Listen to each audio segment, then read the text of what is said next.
안녕하세요. 오늘은 이재명 더불어민주당 대표의 발언. 공짜 돈 주면 왜 안 돼? 나라가 빚지면 안 된다? 무식한 소리. 이 발언을 중심으로 우리 재정에 관한 현실과 원칙을 좀 되짚어 보려고 합니다. 음,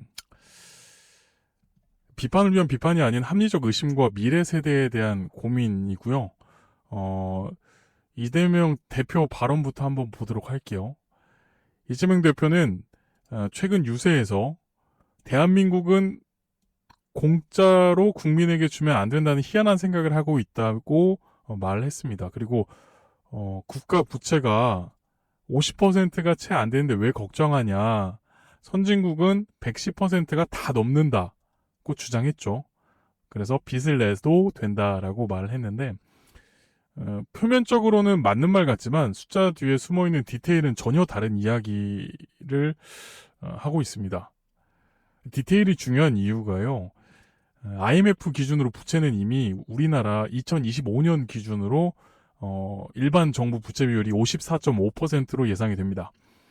즉 이재명 대표의 말처럼 50%가 안 된다는 건 과거 시점 기준이고 현실은 이미 50%를 넘어서고 있는 상황입니다. 2000년대 초반만 해도 10% 남짓하던 국가 부채가 20년 만에 5배 넘게 증가했습니다. 속도 자체가 위협적입니다. 미국보다 2배 정도 더 빠르게 부채가 늘어나고 있다는 것도 알아둬야 될 것 같고, 그리고 이제 기축통화국과 한국은 구조가 다릅니다. 이재명 대표는 선진국 평균 부채 비율이 110%라고 언급했지만 그 안에는 평균을 굉장히 높게 올려준 미국 그리고 일본 같은 기축통화국들이 포함되어 있습니다. 미국은 122%고요. 일본은 231%입니다.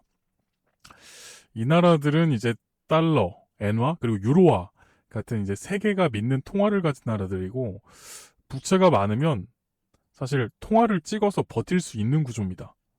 그렇지만 한국은 기축통화국이 아닙니다. 우리나라가 그렇게 무작정 통화를 찍어내면 외화가 이탈될 거고요. 환율은 폭등할 거고요. 인플레이션이 당연히 일어날 거고 국가 신뢰가 하락할 겁니다. 이런 복합적인 위기가 와서 나중에는 극복 불가능한 상황이 올 수도 있습니다. 그리고 이제 선진국 평균 부채 비율이 110%라고 했는데 선진국 중에 기축통화국을 제외한 선진국들의 평균 부채 비율이 54% 정도 됩니다. 우리나라랑 비슷하죠. 근데 이것도 한번 살펴봐야 될 게, 이 평균들을 높이고 있는 나라가 몇 개 있는데요. 싱가포르와 이스라엘 같은 나라가 있습니다. 싱가포르는 국가 부채가 170%가 넘습니다. 굉장히 높은 수치죠. 기축통화국도 아닌데 비기축통화국이면서 선진국 내에 포함된 싱가포르가 국가 부채가 170%가 넘는다? 근데도 잘 돌아간다? 라고 하면 우리도 빚내면 되는 거 아니야? 라고 생각할 수 있는데 이는 소비 목적이 아닙니다. 국부 펀드를 운용하기 위한 투자 목적의 채권 발행입니다. 말 그대로 이제 100조를 빌려서 200조를 벌기 위해 투자하는 겁니다. 네.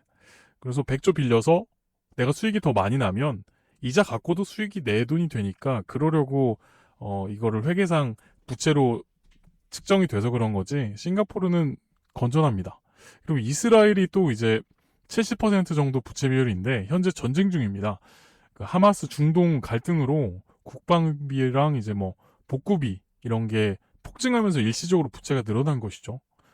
이런 예외 상황까지 평균에 포함해서 우리도 괜찮다 식의 논리는 위험합니다. 그리고 우리나라 예산 구조를 보면 실제로 쓸 수 있는 돈이 또 많지도 않습니다. 우리나라 2025년 뭐 예산 보면 680조 가량이 되는데 이 중 상당 부분이 기금성 예산과 연금, 건강보험, 복지, 고정 지출에 묶여 있습니다. 그래서 행정부가 재량으로 실제 사용할 수 있는 예산은 150조에 불과합니다. 이 150조 안에서 효율적으로 국가를 운영하는 게 대통령의 역량이고 행정부 수반의 역할입니다. 진짜 행정 능력은 한도 내에서 최선을 다하는 것이지, 그 한도를 벗어나서 돈을 쓴다? 이게 진짜 행정 능력이라고 할 수 있을까요? 가정으로 한번 예를 들어볼게요. 아빠가 가족에게 뭐 스테이크도 사주고 자동차도 사주고 여행도 보내줍니다. 근데 알고 보니 그 모은 돈이 그 모든 돈이 뭐 신용카드 돌려막기랑 대출이었다면 그건 좋은 아빠가 아니라 미래를 이제 포기한 아빠죠. 국가도 마찬가지입니다. 행정의 핵심은 가진 예산 안에서 얼마나 효율적으로 쓰느냐이지 뭐 카드 긁듯이 빚내서 퍼주는 게 능력은 아닙니다. 대통령은 뭐 반장 선거처럼 인기몰이로 뽑히는 자리가 아닌데 요즘에 그런 모습이 많이 보이는 것 같아서 개인적으로 굉장히 실망하고 있습니다. 예산의 한계 속에서 국가의 지속 가능성을 설계할 줄 아는 사람, 그게 진짜 지도자라고 생각을 하고요. 이재명 대표 정책의 실제 이제 결과도 한번 살펴봤는데 경기도에서도 비슷한 결과를 냈습니다. 이재명 대표는 경기도지사 시절에 1억 5천억을 내서 빚내서 복지성 지출을 했고 그 결과 경기도민은 2025년부터 매년 3,100억 원씩 29년간 갚아야 됩니다. 이는 이제 단순히 원금만이 아니라 이자까지 포함된 금액이고요. 게다가 이제 당시 추진했던 뭐 공공배달앱, 배달특급 뭐 이런 거는 민간 앱하고 경쟁력도 부족하고 사람도 낮은 이용자 수뿐만 아니라 뭐 홍보비 과다 등으로 결국 실패했죠. 실패한 정책의 뒷감당은 세금으로 메꿔야 되겠죠. 근데 가진 돈 안에 썼다면 그 세금만 쓰면 됐지만 이제는 빚을 냈기 때문에 이자까지 갚아야 하는 상황입니다.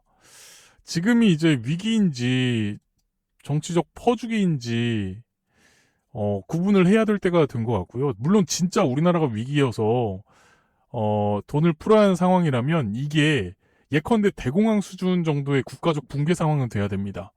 이때는 부채를 늘려서라도 재정으로 끌어올려야 일단 국가를 살려야 그 다음에 세금도 들어오니까요. 근데 하지만 지금은 그런 위기가 아니고 재정 지출을 이렇게 함부로 쓴다는 게 사실 말이 안 되는 상황인데 이렇게 답변을 하고 있는 게 저도 조금은 어이가 없긴 합니다. 더구나 저출산 고령화 연금 건보 재정의 악화가 진행되고 있습니다. 그래서 덮어줘야 된다는 말은 마치 어차피 물이 새고 있으니까 독에서 어차피 새니까 그냥 쏟자. 아니면 어차피 새고 있으니까 바가지로 푸자. 이런 발상과 비슷합니다. 그래서 재정의 본질은 미래 세대까지 책임지는 거고요. 공짜는 없습니다. 우리가 오늘 쓸 돈은 결국 미래 세대가 책임져야 될 부채가 됩니다. 이걸 모를 리는 없다고 생각하는데 모르는 척 하는 건지 뭔지는 모르겠습니다. 일단 빚내서 잔치를 해서 행복하자라는 건 좋지만 대통령의 능력은 얼마나 퍼졌느냐가 아니라 얼마나 아끼고 얼마나 필요한 곳에 우선순위를 정해서 정확히 썼냐로 평가받아야 됩니다. 정책은 선의만으로 완성되지 않습니다. 데이터, 그리고 구조, 뭐 책임감, 그게 국가를 지탱하는 힘이라고 생각하고요. 정치는 이렇게 글쎄요, 뭐 감정적 호소를 통해 말로 하는 것이라고 보진 않고 국가의 방향을 정하고 국민의 미래를 설계하는 일이라고 생각합니다. 당장의 인기보다 지속 가능한 재정을 선택하는 지도자, 그런 사람이 필요한 시점이 아닐까 생각이 들고요. 여러분의 생각은 어떨지도 궁금합니다. 저는 뭐 이재명 대표를 이렇게 말하긴 했지만 국민의힘도 표를 위해서 포퓰리즘에 많이 현혹되는 모습을 보고 있는 것 같아서 많이 안타깝고요. 국회의원들은 지역 구민들의 표를 위해서 활동을 하지만 국가를 위해서는 활동하는 국회의원은 없다는 게 참 씁쓸합니다. 국가의 이익과 지역 주민의 이익이 상충할 때 항상 국회의원들은 지역 주민의 편을 들어서 국가의 재정을 갉아먹거나 국가의 힘을 약화시키는 방향으로 나라가 변하고 있으니까요. 네, 아무튼 이렇게 해서 오늘 생각 말해봤고요. 여러분들 생각도 댓글로 남겨주시면 또 저도 반성하고 하도록 하겠습니다. 감사합니다.